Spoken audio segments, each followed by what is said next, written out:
الرحمن الرحيم قل هل يستوي الذين يعلمون والذين لا يعلمون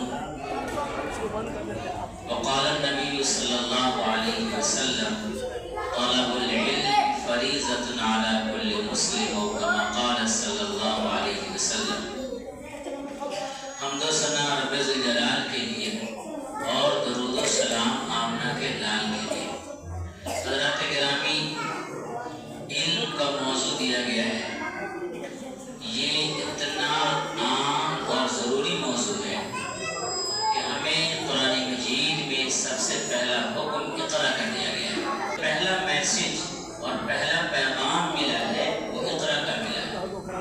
ہونا یہ چاہیے تھا کہ پوری دنیا کے لوگوں کو ہم یہ سمجھاتے کہ تعلیم کی کیا اہمیت ہے، لیکن افسوس کہ اس مقام پر ہم پہنچ چکے ہیں کہ اب ہمیں خود سمجھانے کی ضرورت ہے کہ تعلیم کی کیا اہمیت ہے۔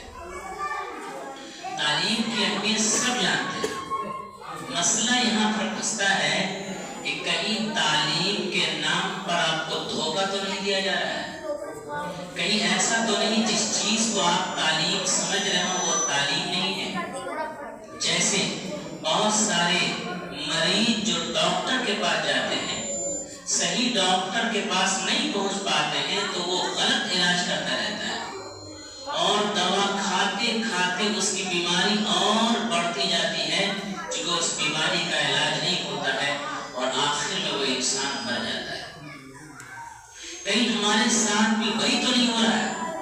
ہمارے سامنے جس چیز کو تعلیم بنا کر کے پیش کیا گیا اور جس چیز میں ہم لگ پت ہیں اور ہم نے حقیقی زندگی کو، مقصدی زندگی کو بھلا دیا ہے، ہمیں دیکھنا چاہیے کہ ہم دھوکہ تو نہیں کھا رہے ہیں۔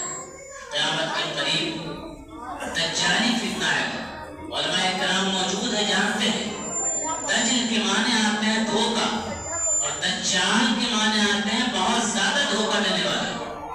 دھوکہ دینے والا کبھی آپ کو یہ کہہ کر کے نہیں لے جائے گا کہ چلو تم کو میں گڑھے میں گراتا ہوں، بلکہ اچھا راستہ ہے، بہتر راستہ ہے، قریب کا راستہ ہے، آسان راستہ ہے کہہ کر کے لے جائے گا، پھر آپ کو گڑھے میں گرائے گا۔ ایک مسلمان کے بارے میں اللہ کے رسول صلی اللہ علیہ وسلم نے فرمایا اتقوا فراست المؤمن فإنه ينظر بنور اللہ۔ مومن کی فراست سے بچو، وہ اللہ کے نور سے دیکھتا ہے، دنیا کے چشمے سے نہیں دیکھتا، دنیا کے کہنے پر نہیں چلتا۔ دنیا جس راستے پہ لے جانا چاہتی ہے اندھا بن کر کے اس راستے پر نہیں چلتا ہے۔ اللہ تعالیٰ نے تو آپ کو یہ کہا کہ جب تمہارے سامنے قرآن مجید کی آیت پڑھ کر کے نصیحت کی جاتی ہے، پھر بھی جو اللہ کے نیک بندے ہیں وہ اندھے بہرے ہو کر کے اس کو نہیں سنتے ہیں، بلکہ عقل کی اس پر پرکھتے ہیں کہ یہ آدمی صحیح تشریح کر رہا ہے یا غلط تشریح کر رہا ہے۔ الذین اذا ذکروا بآیات ربہم لم یخروا علیہم صما وعمیانا۔ یہ مسلمان کی شان ہے، مسلمان کی شان یہ ہے الکیس من دان نفسہ وعمل لما بعد الموت۔ عقل مند وہ ہے جو اپنے آپ کو پہچانے اور موت کے بعد کے لیے عمل کرے۔ میرے بھائیوں، ہم صرف اس خوش فہمی میں نہیں رہیں، علماء کرام موجود ہیں، میں ذمہ داریوں کے ساتھ کہتا ہوں، آپ اور ہم صرف اس خوش فہمی میں نہیں رہیں کہ ہم نے کلمہ پڑھ لیا، ہم نے اپنے آپ کو مسلمان کہلا لیا تو ہم کامیاب ہیں۔ جی نہیں، دنیا میں دو چیزیں، ایک ہے اللہ کا قانون اور ایک ہے اللہ کی قدرت۔ اللہ کی قدرت یہ ہے کہ آگ میں جانے کے باوجود آپ کا جسم نہ جلے، اللہ کی قدرت یہ ہے کہ چھری چلنے کے باوجود گردن کو نہ کاٹ سکے، لیکن دنیا میں اللہ کا قانون چلتا ہے، جس نے محنت کی اور ایمانداری سے محنت کی وہ کامیاب ہوا۔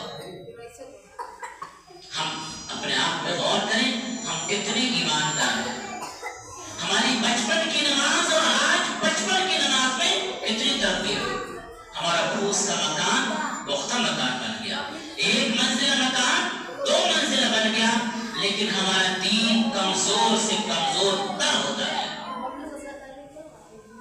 ہم نے اپنی اولاد کو کون سا علم سکھایا؟ دنیا نے آپ کو کہہ دیا کہ سورج اور چاند کے درمیان کتنی دوری ہے، اس کو ناپتے رہو بیٹھ کر کے، اور ہمارا کو نام پڑھا سمجھ رہے ہیں کہ علم حاصل کر رہا ہے، یقیناً آپ علم حاصل کر رہے ہیں، لیکن جو حقیقی علم ہے اس میں اللہ کی پہچان ہوتی ہے۔ ہم اپنے اللہ کو کیسے راضی کریں، اپنے اللہ کو کیسے خوش کریں۔ نبی پاک صلی اللہ علیہ وسلم نے زندگی کے لیے جو تعلیمات دی ہیں ان تعلیمات پر ہم کتنا چل رہے ہیں اس پر ہم غور ہی نہیں کرتے ہیں اور غور کرنے کی ضرورت بھی نہیں محسوس کرتے، بلکہ حال تو یہ ہو گیا ہے کہ ہم نے ایسے لوگوں پر الٹا تبصرہ کرنا شروع کر دیا کہ یہ مولوی صاحب ہے، یہ پڑھ کے کیا کرے گا، یہ 5,000 روپے کمائے گا۔ نتیجہ یہ ہوا آپ کی دل میں جس چیز کی حقارت آ گئی اللہ تعالیٰ نے اس سے ہمیں دھیرے کر کے دور کر دیا۔ ہمیں دیکھنا چاہیے کہ واقعی ہم علم حاصل کر رہے ہیں یا علم کی ایک شکل پر ہم اکتفا کر رہے ہیں۔ اس لیے آج ضرورت اس بات کی ہے کہ جب ملک کے حالات بڑی تیزی سے بدل رہے ہیں، آپ تاریخ پڑھیے۔ ابھی حیدرآباد میں حضرت مولانا خالد سیف اللہ رحمانی صاحب 3 روزہ سیمینار کر رہے ہیں، مسلمانوں نے اس ملک کی تعمیر و ترقی میں کیا رول ادا کیا۔ آج یہ پاور کرایا جا رہا ہے، سمجھایا جا رہا ہے، مسلمانوں نے کچھ نہیں کیا اس ملک کے اندر۔ آپ تاریخ پڑھیے اور دیکھیے کہ ہر دور میں انقلاب کن لوگوں نے پیدا کیا، تو آپ کو معلوم ہوگا یہ بوریاں پر بیٹھنے والے علماء کرام، علم دین کے سیکھنے والے، حاجی امداد اللہ مہاجر مکی رحمت اللہ علیہ خانقاہ میں بیٹھ کر تسبیح دلانے والے، لیکن ضرورت پڑی تو میدان میں گئے اور انگریزوں کو ملک چھوڑنے پر مجبور کیا۔ مولانا عبید اللہ سندھی رحمت اللہ علیہ دارالعلوم دیوبند کے پہلے طالب علم شیخ الہند مولانا محمود حسن دیوبندی رحمت اللہ علیہ، یہ وہ ساری شخصیات تھی، ایک طرف شیخ الحدیث، حدیث کا درس دینے والے، حدیث کا سبق پڑھانے والے، اور ملک کو ضرورت پڑی سب سے آگے یہ بڑھے، اس لیے کہ یہ وہ لوگ ہیں آج بھی آپ کی مسجد میں بیٹھ کر، جہاں آپ کا بیٹا دہلی میں، ممبئی میں، کولکتہ میں، بنگال کے کسی دوسرے ایریا میں، ممبئی میں، وہ یہ خواب دیکھ رہا ہے کہ اپنی منزل کو دوسری منزل بنا لے اور اپنے گھر میں ٹائلز اور ماربل لگا کر کے اپنے گھر کو خوبصورت بنا لے۔ آج بھی علماء کرام کم تنخواہوں پر آپ کے بیٹوں کو مضبوط اور خوبصورت بنانے کی کوشش کر رہے ہیں۔ یعنی یہی لوگ ہیں جن کو اس بات کی فکر ہے کہ کس طریقے سے ہماری قوم آگے بڑھے گی۔ آپ کو ہمت ہارنے کی ضرورت نہیں ہے، اپنے حوصلے کو توڑنے کی ضرورت نہیں ہے۔ جب اندھیرے بڑھتے ہیں تو ہمیں چراغ جلانے کا موقع ملتا ہے۔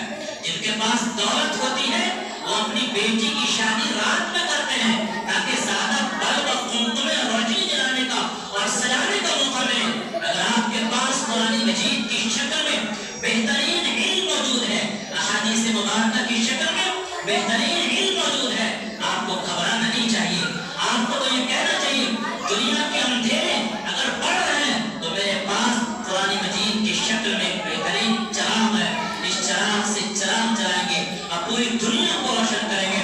اٹھ کہ اب بس میں جہاں کا اور ہی انداز ہے، مشرق و مغرب میں تیرے دور کا آغاز۔ آج آپ کی اولاد کو تعلیم کے نام پر 2 خانوں میں بانٹ دیا گیا ہے، دینی تعلیم اور دنیاوی تعلیم۔ اور دینی تعلیم کے لیے آپ نے یہ طے کر دیا ہے، تعلیم کا ایک معیار طے کیا ہے، بلکہ ہر چیز کا معیار طے کیا ہے کہ جس چیز میں پیسہ زیادہ ہے وہ چیز اچھی ہے۔ اور دنیاوی تعلیم میں پیسہ زیادہ دے دیا اور آپ نے کہہ دیا کہ وہ تعلیم اچھی ہے، اور دنیاوی تعلیم میں آپ نے پیسہ نہیں دیا اور آپ نے سمجھا کہ یہ تعلیم اچھی نہیں ہے۔ کس نے کہا کہ جس کے پاس پیسہ زیادہ ہو بہتر ہو جاتا ہے؟ نبی پاک صلی اللہ علیہ وسلم نے فرمایا الفقر فخری، غربت میرے فخر کا ذریعہ ہے۔ لہذا دنیا کی دوڑ میں بھاگ جانا یہ کسی اور کا طریقہ تھا، ہم بھی اسی دوڑ میں بھاگنے لگے۔ کوا چلا ہنس کی چال، اپنی چال بھول گیا۔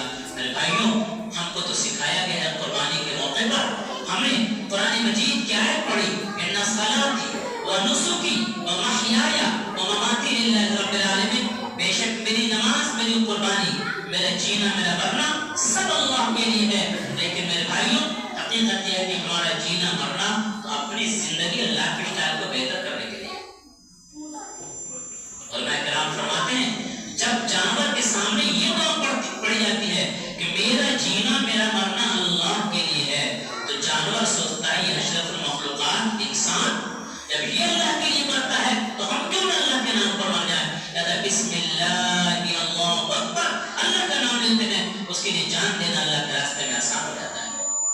حقیقت یہ ہے میرے بھائیوں کہ ہم دھوکہ دے رہے ہیں جانا.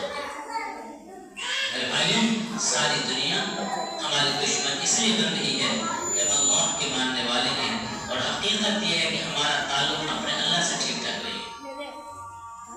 دو طریقہ ہوتا ہے سوال کا. ایک سوال میں آپ سے کروں کہ آپ کی بستی کے کتنی تعداد ہے مسلمان کی، تو یہ سوال ایسا ہے کہ ہمیں معلوم نہیں، میں معلوم کرنا چاہتا ہوں. اور ایک سوال کا کیا بھائی اللہ ایک ہے نا، اس کا مطلب ہم بھی مانتے ہیں اللہ ایک ہے، آپ سب مانتے ہیں. اللہ تعالیٰ نے قرآن مجید میں اسی انداز میں سوال کیا، قل اعلان کیجیے هل يستوي الذين يعلمون والذين لا يعلمون، کیا جو لوگ علم حاصل کرتے ہیں وہ اور جو علم حاصل نہیں کرتے دونوں برابر ہو سکتے ہیں؟ جواب بالکل ہے کہ دونوں برابر نہیں ہو سکتے.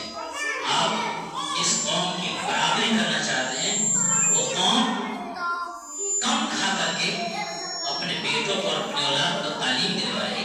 جب مولانا مفتی رضوان صاحب ماسکی داتا برکاتہ نے آپ کے سامنے عرض کیا دنیاوی تعلیم میں بھی ہماری اولاد کو آگے رہنا چاہیے، کبھی علماء کرام نے اس کی مخالفت نہیں کی.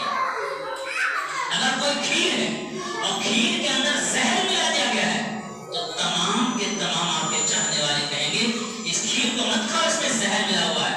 اس کا مطلب یہ نہیں ہے کہ مولانا جو ہے وہ کھیر کھانے کے خلاف ہے، نہیں، اس کھیر میں زہر ملی ہوئی ہے اس وجہ سے اس کے خلاف ہے. جب انگریزی تعلیم میں تہذیبی داخل کی جائے، جب انگریزی تعلیم میں بے پردگی داخل کی جائے، جب انگریزی تعلیم میں بددلی داخل کی جائے، تب ہم اس تعلیم کی مخالفت کرتے ہیں. اور تعلیم کی مخالفت نہیں کرتے ہیں، اس تہذیب کی، اس بددلی کی مخالفت کرتے ہیں. اور علماء کرام کبھی مخالف نہیں تھے دنیاوی تعلیم کے. اور کیسے مخالف ہو سکتے ہیں؟ ایک جنگ میں کفار پکڑ کر کے قیدی بنا کر لائے جاتے ہیں اور اللہ کے رسول صلی اللہ علیہ وسلم ان کے لیے فیصلہ کرتے ہیں کہ تم میں سے ہر شخص ہمارے چند لوگوں کو تعلیم سکھا دو، علم سکھا دو، اس کے بدلے میں ہم تم کو چھوڑ دیں گے. اب غور کیجیے نبی پاک صلی اللہ علیہ وسلم کے رہتے ہوئے وہ قیدی کون سا علم سکھائے گا؟ وہ تو مسلمان تھا ہی نہیں، وہ دینی تعلیم تو نہیں سکھا سکتا تھا. دنیاوی تعلیم سکھانے کے لیے محمد صلی اللہ علیہ وسلم نے چند افراد کو رکھا. آپ کہہ سکتے ہیں کہ ایسا اسکول کھولا جس کے ڈائریکٹر اور ذمہ دار محمد رسول اللہ صلی اللہ علیہ وسلم تھے. اللہ تعالیٰ نے یہ تقسیم نہیں کی دینی تعلیم دنیاوی تعلیم کی. اللہ کے رسول صلی اللہ علیہ وسلم نے تقسیم کی علم کی، علم نافع اور علم جو نافع نہ ہو. اللہم انی اسألک علما نافعا، اللہ میں آپ سے سوال کرتا ہوں نفع پہنچانے والے علم کا. اور اللہ کے رسول صلی اللہ علیہ وسلم نے فرمایا اللہم انی اعوذ بک من علم لا ينفع، اے اللہ ایسے علم سے آپ کی پناہ چاہتا ہوں جو نفع نہ پہنچائے. ہارون رشید کے پاس ایک شخص آیا اور اس نے کہا ایک سوئی ایسے رکھی اور دوسری سوئی کو پھینکا اور سوئی کے سوراخ سے سوئی پاس ہو گئی. بہت بڑا کارنامہ تھا. ہارون رشید نے کہا وزیر کو جاؤ 10 درہم لا کے اس کو انعام دو، اور جلاد سے کہا اس کو 10 کوڑے لگاؤ. اس شخص نے کہا حضور 10 درہم انعام تو سمجھ میں آ رہا ہے، 10 کوڑے کیوں لگوا رہے ہیں؟ تو بادشاہ نے کہا انعام اس لیے دے رہا ہوں کہ تم نے محنت کی ہے، اب کوڑے اس لیے لگوا رہا ہوں کہ تم نے ایسی چیز سیکھنے میں محنت کی ہے جس میں نہ دین کا فائدہ ہے نہ دنیا کا فائدہ ہے. ہماری قوم ایسی بے فائدہ اور لایانی باتوں میں پڑی ہوئی ہے. من حسن اسلام المرء ترکہ ما لا یعنی، اسلام کی خوبی میں سے یہ ہے کہ لایانی اور بیکار کاموں کو چھوڑ دیا جائے. اس لیے میرے بھائیوں حقیقت کی دنیا میں آئیے. دنیا کیسے بہلا رہی ہے اس کو چھوڑ دیجیے. آپ حقیقت کی دنیا میں آئیے، قرآن مجید کا مطالعہ کیجیے، علماء سے پوچھیے. اور دنیا جو ورغلا رہی ہے اور آپ کے بچوں کو بہکا رہی ہے، اللہ تعالیٰ نے جب انسان کو پیدا فرمایا علم کے ذریعے فرشتوں سے مقابلہ ہوا. مجھے اس کی تفصیل میں نہیں جانا ہے، لیکن شیطان نے یہ کہا کہ میں آپ کے بندوں کو بہکاؤں گا. اللہ تعالیٰ چاہتا کہہ دیتا کہ تم نہیں بہکا سکتے، لیکن اللہ تعالیٰ نے ہم پر اور آپ پر اعتماد فرمایا اور کہا جاؤ بہکا لو، میرے نیک بندوں کو نہیں بہکا سکتے. اس کے بعد اللہ تعالیٰ نے جو اختیار دیا، اختیار میں پہلا جملہ یہ ہے وَاسْتَفْزِزْ مَنِ اسْتَطَعْتَ مِنْهُمْ،